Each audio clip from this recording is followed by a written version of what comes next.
Welcome to In Pursuit of Truth. This is your host, Sir Patrick Mack. It looks like we're doing this on the daily, boys and girls. We got some more Q posts on Sunday. So let's go ahead and get started. 27:38, 2 o'clock a.m. We get this graphic here. We've seen this many times before regarding the Red Castle, Green Castle.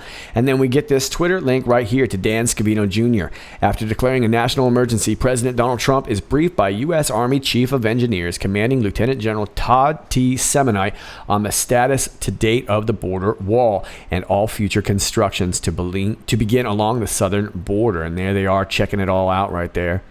And General Semonite's pointing, he's like, see, Q post right here? Anons already knew this. And President Trump's like, yeah, I know. I did too. I know all about Q. I follow that stuff.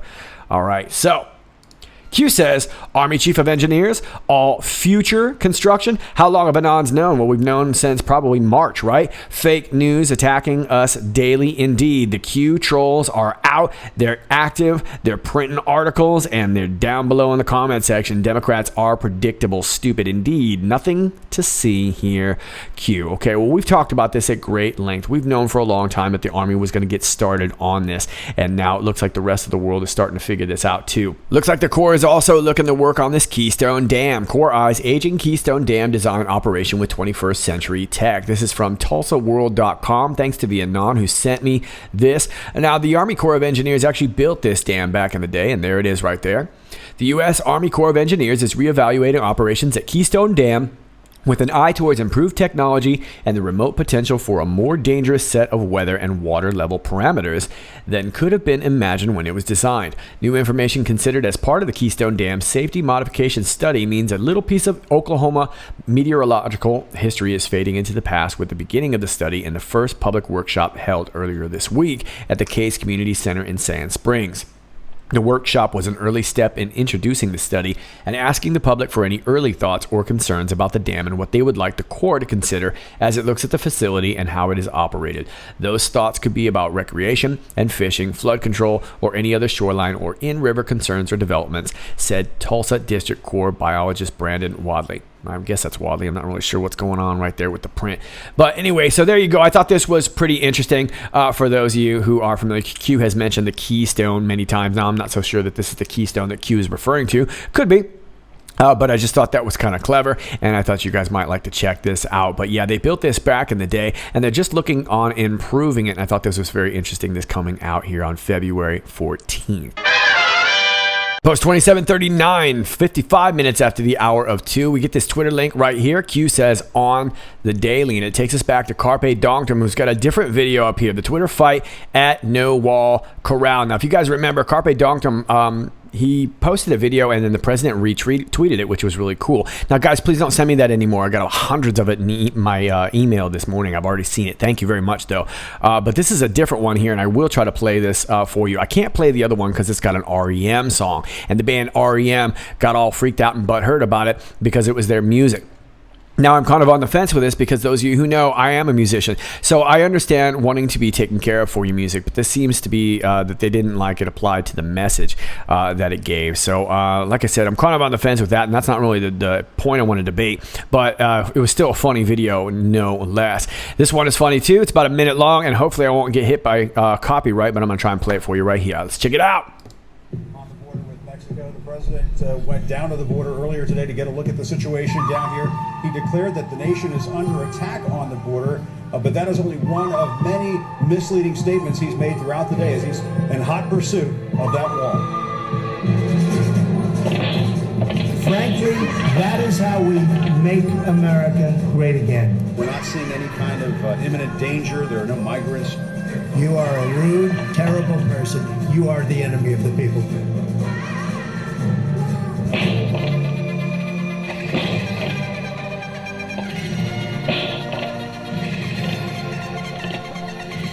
I want them to come into the country, but they have to come in legally. The other folks... That's enough. Pardon me, ma'am. Mr. President. That's enough. Mr. President. That's enough.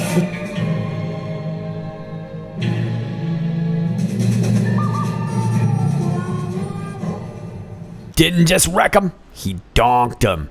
Q says on the daily. Yeah, look, it may seem surprising, but memes like this are very, very important because humor reaches people. And I guess that's why I put a little bit of time into, at least for myself, into these quick burns and stuff like that. Look, this isn't just to make you guys laugh. This is to make the pill go down a little bit easier. And the fact of the matter is that we need to keep red pilling people. We need to keep spreading this message. It's one thing to keep preaching on our little echo chamber about what we already know. That's not necessarily what Q is. That's not necessarily what the Great Awakening movement is. This is all about spreading. But in my humble opinion, I don't feel like outrage is a great way to share your message. There's enough outrage in the world. I'm always seeing people put out their tweets. Where's the outrage for what's going on over here? Da, da, da, da, da, da. Well, there's so many things going on in the world. If you're going to spend your time outraged about everything, you're going to burn yourself out real quick. Now, look, I'm going to talk some tough love to a few of you out there if it applies to you, and many of you it doesn't. But if it does, if you're out there clenched in your teeth and you're complaining about everything and you're outraged all the time, you can't imagine why your favorite content creator isn't telling your favorite outrage story, and you're butthurt about this and you're butthurt about that, you're in the way. I repeat, you're in the way. Now look, it's not easy to laugh through all this stuff. A lot of this stuff is really hard, but if we can't, we're going to burn ourselves out. And that's why memes are important. But here's another big reason why memes are important. They skirt the NSA.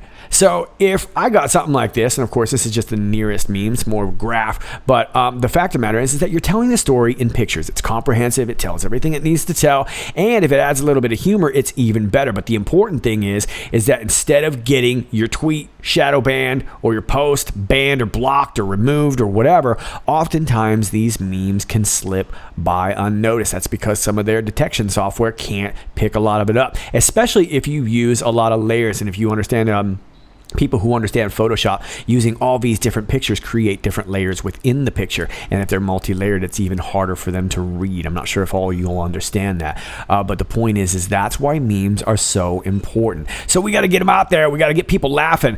That's what we're talking about on the daily. Those of you guys who follow Dan Bongino, he's always telling you, own the libs. And that's what he's talking about. This is talking about owning our culture again and dictating how this is going to be played. Let's move on to 2740, 13 minutes after the hour 3. And Anon posts this tweet right here from Devin Nunes. Didn't the Russians meet with Democrat Clinton operatives before and after the meeting? And the title is from the Daily Caller. New evidence refutes Adam Schiff's theory about Trump Tower meeting. And the Twitter link here takes you to Devin Nunes' tweet right here, which is the link to the Daily Caller.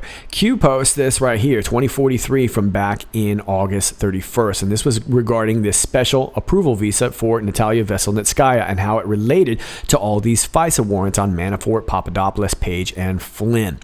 Foreign target designators create leapfrog hops to isolated real targets, non-foreign comms. Now, I blew this the other day. I don't know why I just spaced it. I think I was just tired.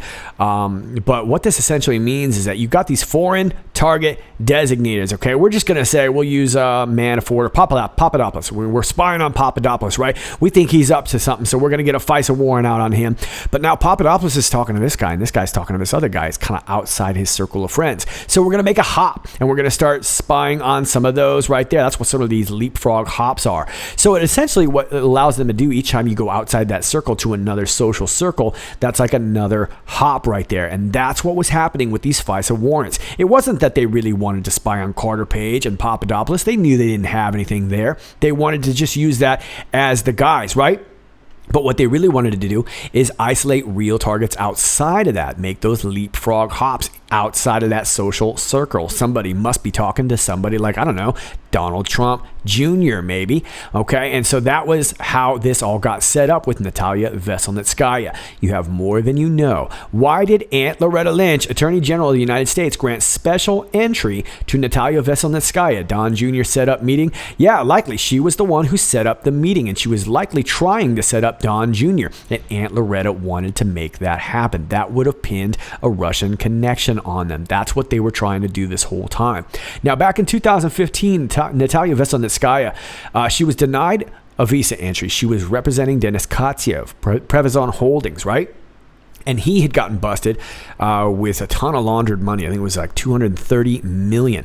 And he was putting it into real estate. And she was representing him, and that's why she was denied entry. But she ended up going around it through the DOJ and Aunt Loretta Lynch and got herself this special approval. And looks to be this code right here. Now, I believe they call it like a immigration parole. I think that's what they called it.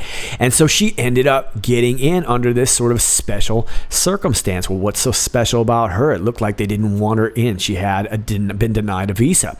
So why was NV barred from entering prior to Natalia Veselnitskaya? Well, because like I just said, because she was representing somebody who was already pretty creepy, right? If you have no real evidence of Russian collusion, you must attempt to manufacture. So they probably knew that what was up there. They probably took the bait on purpose to really set her up, thinking that the whole time that she was setting them up. But clearly, we knew what was going on. And then, of course, Admiral Mike Rogers knew all about it. Devin Nunes knew all about it. And I imagine Don Jr. knew all about it. And eventually President Trump knew all about it, that's how they were doing it. They had to plant Russians in there. That's the only way they could get any Russian collusion, because there wasn't any. Let's move on. Post 2741 comes in at 3:44:45. We get this Twitter link right here to 333rd Revolution. Let's go ahead and give them a follow. Another one in Jersey City, New Jersey, where we go one, we go all on the bus. Nice.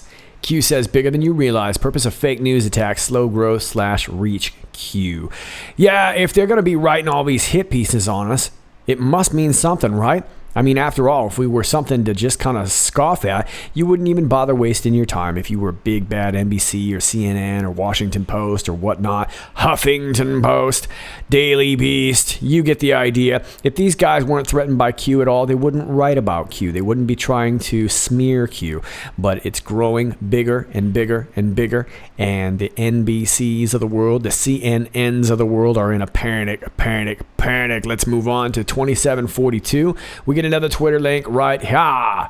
And we see this picture with this fine gentleman standing out in front of Scottish Parliament with a Q on the door. Now, this picture seems to come from this site here. This was posted back in, looks like it was posted back in 2016. I think it might even be a little bit older than that. But this is talking about the Labour Party. A few weeks ago, we rather cruelly highlighted an old post from Kezia Dugdale's blog in which she bitterly bemoaned the practice of candidates who've been rejected by voters in constituency seats still being able to get into Parliament via the back door of the regional list. Yeah, so here's a whole bunch of their crackpots over there. We got Ken McIntosh, Alex Rowley, Rhoda Grant, James Kelly. Rejected in Rutherglen by 3,743 votes. Still an MSP. We got Elaine Smith, rejected in Coatbridge by 3,779 votes. Still an MSP. And there's our guy right there, Lewis MacDonald, rejected in Aberdeen by 4,349 votes. Still an MSP. Even back then, Q's like, yeah, what's up? We on your dough. So just to clarify, that Q pic seems to be an older one. Now, the one in New Jersey, I don't think so. But this other one at least seems to be. Now, Q might have just been picking pictures off the internet to make the point, which is fine with me. This says here, similar to below. And then we get this YouTube link right here. V for Vendetta, the revolutionary speech. Very popular movie. I highly suggest the whole film if you've not seen it. Now, I can't play this for you guys. Sorry, I will get hit for copyright. I guarantee you. So you're going to have to check it out yourself. It's about a 3.5-minute speech. And this is at the point in the movie. I don't want to give away the movie here, but I'll give you a little bit where this character has commandeered the airwaves and is talking to the people. And the point of this speech is kind of to, rememberize the people that we take a bit of a responsibility in this too, and everything that's gone wrong in our country. We allowed this to happen. And we did it out of fear. We did it out of laziness. We've done it for a lot of reasons. There's no point in beating ourselves up over this. But the fact of the matter is that this is our country, and we need to take some responsibility for some of the things that have gone wrong with it. But at the same time, we can also take some responsibility in fixing it too. Like I was saying earlier in the video, being apathetic is one thing. There's a time for outrage, but then there's a time where you got to get past it and start working towards solutions. That's the only way we're going to fix this country, is together this way. So it's a very inspiring speech. I do hope you'll check it out. Sorry I can't do it, but you just know that I will get tagged for copyright. So I will let you handle that on your own. Let's move on to 2743. 4 minutes after the hour 8, we get this Breitbart link right here. Nolte, networks refuse to cover Senate's no Russia collusion report. What are you waiting for? The same networks that spent 2,202 minutes of collective airtime to push the Russia collusion media hoax are refusing to cover the Senate Intelligence Committee bipartisan report, which found no collusion between the Trump campaign and Russia. Yeah, that kind of went off the other day without a bang, didn't it? The Media Research Center did the research and found that between January 21st, 2017, and February 10, 2019, ABC's World News Tonight, the CBS Evening News, and the NBC Nightly News spent 2,202 minutes on the Russia investigation, which accounted for nearly 19% of all Trump-related reporting. And now none of these three shows have even mentioned the investigation since NBC's report came out on February 12th. The same is true elsewhere on the left-wing networks. Okay, well, that shouldn't be a surprise at all to any of us, right? And this just goes on to kind of buttress that point there. Look, these guys have been crying Russia, Russia, Russia. And then finally we get this bipartisan report saying no collusion. And the next thing, you've got crickets. Q asks, how do you know when the media is biased and pushing a knowingly false, fake narrative? Well, I guess some are better at it than others, right? Some are blaringly terrible and others are just subtly terrible. But the fact of the matter is that when the news comes out to be truth somewhere else and you know it to be truth, and then you go back and you look at somebody's lies, you realize that it's a lie, but before that you may not know, and that's the scary part.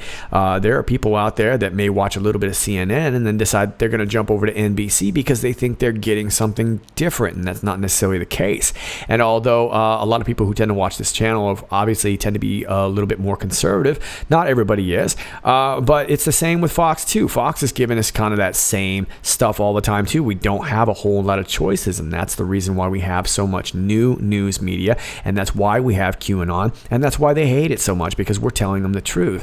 Disinformation campaign designed to buy them more time by attempting to con enough people in order to remove the duly elected POTUS in order to save themselves from prosecution. Precisely. And we've said this before, that the news media at this point, there's no going back. They don't get to recant anymore.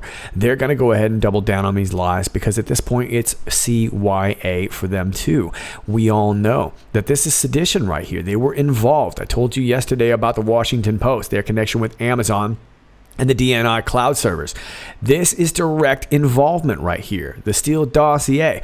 All this stuff got leaked to the media, and I would even argue that the FISA D-class is probably sitting with them also. So they know what's up. They know what they're afraid of, and that's why they're doubling down on their lies, because at this point it's to save themselves from prosecution. They're hoping to just buy enough time to get POTUS out of office somehow. They're going to find something. There's got to be something on this billionaire that we can find, right? And until they do that, they're going to keep doubling down on that lie. Enemy of the people. Let's move on to 2744. Q waxes biblical here, but the Lord is faithful, and he will strengthen you and protect you from the evil one. That is from 2 Thessalonians 3 verses 3.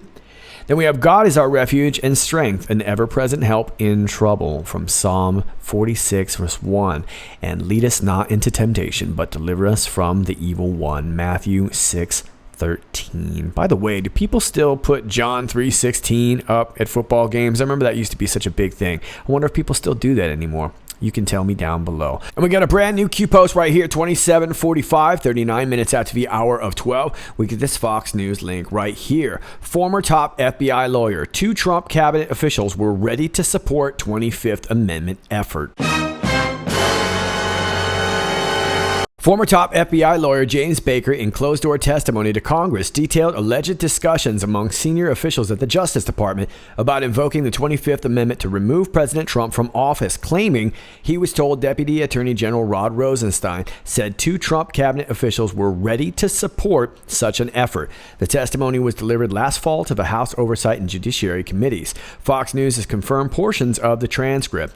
It provides additional insight into discussions that have returned to the spotlight in Washington as fired FBI Deputy Director Andrew McCabe revisits the matter during interviews promoting his forthcoming book.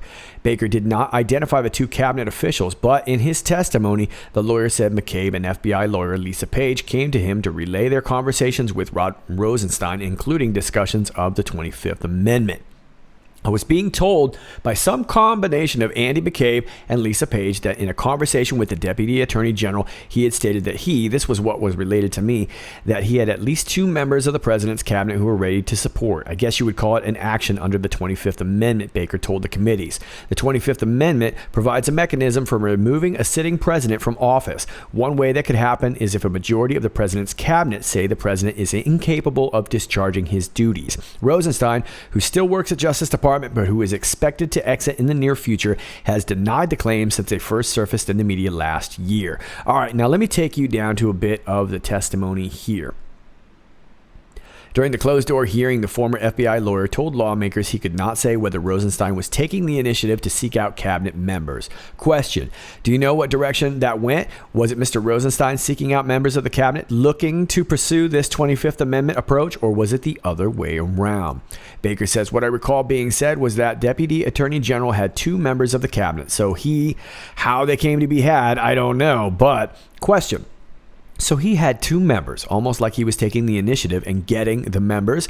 Baker: that would be speculation on my part. Baker also said he did not know the names of the 2 cabinet officials. Lisa and Andy did not tell me, and my impression was they did not know themselves. But when the New York Times broke the story in September, it reported that Rosenstein told McCabe he might be able to persuade then Attorney General Jeff Sessions and then Secretary of Homeland Security and later White House Chief of Staff John Kelly to invoke the 25th Amendment. Now here's some more questions. Baker testified in October that the alleged discussions took place during an uncertain and anxious time at the FBI and DOJ after Comey's termination, and that the mood was pretty dark. Question: did people tell you that the DAG, being Deputy Attorney General, was upset? Baker says yes. Question: did they tell you he was making jokes? Baker says no. Question: did they tell you that? And it looks like Baker cuts him off. This was not joking sort of time. This was pretty dark. In October, during a separate closed-door interview, another senior FBI lawyer, Sally Moyer, who was in our batter's box, by the way, who sometimes commuted to work with Page, described Page's private reaction to the claim that Rosenstein's comments were sarcastic. Quote: it was when the news hit about the wiretap and the department's position and what they were saying happened, and she was indicating she did not believe that they were telling the truth, Moyer said. Also during the testimony, Moyer said the chances of securing a 2016 surveillance warrant for a Trump campaign aide were only about 50-50 without the controversial anti-Trump dossier, according to transcripts confirmed by Fox News. Moyer's testimony appears to underscore how critical the dossier, funded by the Democratic Party and Clinton campaign, was in obtaining the Foreign Intelligence Surveillance Act. Yeah, it was huge. They weren't going to get it otherwise. 50-50 is not good chances, and appears to conflict with Democratic assertions that the dossier played a limited role in the process. Asked whether the FBI would have been able to establish probable cause if the application did not have the Christopher Steele information in it, Moyer responded, so I think it's a close call, like 50-50, 51-49. 60% of the time, it works. Every time. Okay, well, I believe we talked about this exactly yesterday. We were talking about James Baker and how some of that testimony has still not yet all come out. We haven't gotten all of his testimony. We're only getting little bit by bit. And I said yesterday that we're not going to get this FISA D-class in one bacony, cheesy, fat drop. It's got to come out bit by bit so that we can take it bite by bite and work it through the media to get it back in the public narrative. This is how it has to work. If we dumped everything at once, it would all get lost in the shuffle. So we're still dealing with James Baker's testimony. And I also told you that I believe that Andrew McCabe's book was coinciding with that. I would imagine that him and Comey are having to match their stories because Baker is likely going to sell them out. And I have a feeling Lisa Page's testimony has done that also, as well as Bruce Orr's. We haven't heard all of that testimony, but it's going to come out bit by bit, and here is more. Q seems to confirm this by saying information waterfall. Yeah, we're going to get Scarticles, and we're going to get John Solomon, and we're going to get an enraged Sean Hannity. You see how this works, right? Q says buckle up, and then we got traitors in the kill box here. So this information is likely going to start leading us, of course, to McCabe and Comey, but it is really going to lead us all the way up to the orders by at the time President Barack Hussein Obama. And that's really the big thing here. But this is also going to expose Rod Rosenstein. Now, it looks like they're throwing Rod Rosenstein under the bus here because Rosenstein is conflicting with this story. And I'm not sure how that's all going to work out yet, but I have a feeling it's going to play for some really good drama out in the public narrative because, like it or not, this is entering the public narrative. But Q is promising an information waterfall, and I have a feeling it's going to be that way. As a matter of fact, I have a feeling by the time I post this video, there will be even more Q posts. It would not surprise me. But Q says, buckle up, and that's what we shall do. All right, kids, those are your Q posts. That's all I got for you today. Enjoy your weekend. I myself am going to try and enjoy a little time away from the computer. For those who have been asking about my follow-up video to what's been going on in LA, I know there's a lot of great videos that have been coming out. You guys don't need to send them to me. I've got them all in spades, believe me. But thank you very much. I'm going to really probably, if I'm going to be able to finish it at all, I'm going to probably need some days off to actually work on this material that I already have and start making connections there. But I would like to get it out to you. That being said, I can't promise anything. Q's been pretty prolific over the last few days and may continue to be so, but it's great to see some new Q posts. We're going to stick with this first, and if I do get some time, that's what I'll be doing. So thank you very much for your questions on that, and hopefully that'll give you a little bit of clarification on where we are with that. Like I said, I can't promise you any timeline because we'll have to see what Q does first, but it's great to see these Q posts. It's great to have you with me, and that's all I got for you today. As always, if you like this video, please click like, share, and subscribe. Thanks to all of you who already do that, and if you are new to my channel, welcome. From time to time, we've got cake on this channel, but we also get some problems with unnotifications, unclicking, unsubscribing, and all that stuff, because social media doesn't really want you and I to be together. That's because they saw me looking at you with that little gleam in my eye from across the room. They felt threatened. All right, all my links are down below to my Gab, my BitChute, my Brighteon.com. I'm over here at Twitter at IPOT1776. Won't you give me a follow at IPOT1776? My email is down below. My P.O. box is down below. And if you'd like to support my channel, my Patreon link is down below. All those links are down below. All right, kids, I'm going to get on out for now. This is Sir Patrick Mac, and until next time, stay focused.